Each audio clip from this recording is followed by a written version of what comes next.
ಆಗ್ತಾ ಇದೆ ದೇಶದಲ್ಲಿ, ಈ ಅರಾಜಕತೆ, ಎಷ್ಟು ಕೆಟ್ಟವರಲ್ವಾ ನಾವು ಮೇಷ್ಟ್ರುಗಳು ಅನ್ಸುತ್ತೆ.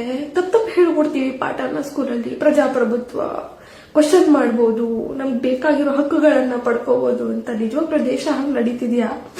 ಖಂಡಿತ ಇಲ್ಲ. ಯಕಶ್ಚಿತ್ ಒಂದು ಪದವಿ, ಒಂದು ಪೋಸ್ಟಿಗೋಸ್ಕರ ಒಂದು 10 ಮಕ್ಕಳನ್ನ ಕೊಂದು ಅವ್ರ ರಕ್ತದ ಮೇಲೆ ಸಾಮ್ರಾಜ್ಯ ಕಟ್ಟುವಷ್ಟು ವರ್ಸ್ಟ್ ಸ್ಟೇಟ್ ಅಲ್ಲಿ ಇದ್ದಾರ ನಮ್ಮ ಮಂತ್ರಿಗಳು ಅಂತ ಹೇಳಿ. ತಪ್ಪು ನಮ್ದೆ. ಚೆನ್ನಾಗಿ ಓದ್ಬಿಡು, ಡಾಕ್ಟರ್ ಆಗ್ಬಿಡು, ಇಂಜಿನಿಯರ್ ಆಗ್ಬಿಡು ಅಂತ ಇಲ್ದಿರೋ ಆಸೆಗಳನ್ನ ಹುಟ್ಟಿಸಿರ್ತೀವಿ ಮಕ್ಕಳು ತಲೆ ಒಳಗೆ. ನೀವು ನಂಬ್ತಿರೋ ಬಿಡ್ತಿರೋ, ವರ್ಷ ಪೂರ್ತಿ ನಾವು ನೋಡ್ತೀವಲ್ಲ ಮಕ್ಕಳಿಗೆ.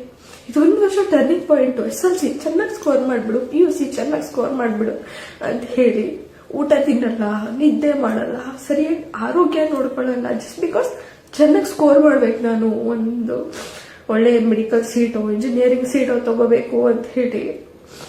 ಏನ್ ಆಫ್ಟರ್ ಆಲ್ ಕೇಳ್ತಾ ಇರೋದೇನ ಆದ್ರೂ ಏನು? ನೀವು ಮಾಡಿರೋ ಅನ್ಯಾಯಗಳಿಗೆ ಅಕೌಂಟಬಿಲಿಟಿ ತಗೊಳ್ಳಿ, ನೀವು ಮಾಡಿರೋ ಅನ್ಯಾಯಗಳಿಗೆ ಸರಿಯಾದ ಪರಿಹಾರ ಕೊಡಿ.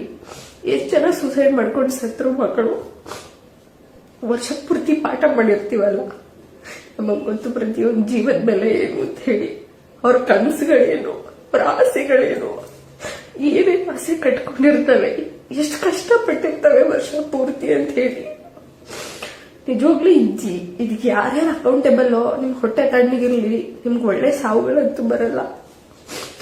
ಬಟ್ ಈ ತರ ಒಂದು ವಿದ್ಯಾರ್ಥಿಗಳ ಮೇಲೆ ನಾವು ಒಂದು ಏಟ್ ಹೊಡೆದ್ರು ತಪ್ಪಾಯ್ತು ಕಣೋ, ಸಾರಿ ಕಣೋ, ಏನೋ ಕೋಪದಲ್ಲಿ ಹೊಡೆದ್ಬಿಟ್ಟೆ ಅಂತ ಕೇಳ್ತೀವಿ. ಹೋಗಿ ನೀವು ಹಿಂಗೆ ಸಾಯೋ ಮಟ್ಟಕ್ಕೆ ಹೊಡಿಬೋದಾ, ರಕ್ತ ಬರೋ ಮಟ್ಟಕ್ಕೆ ಹೊಡಿಬೋದಾ ನಂಗೆ ಗೊತ್ತಿಲ್ಲ.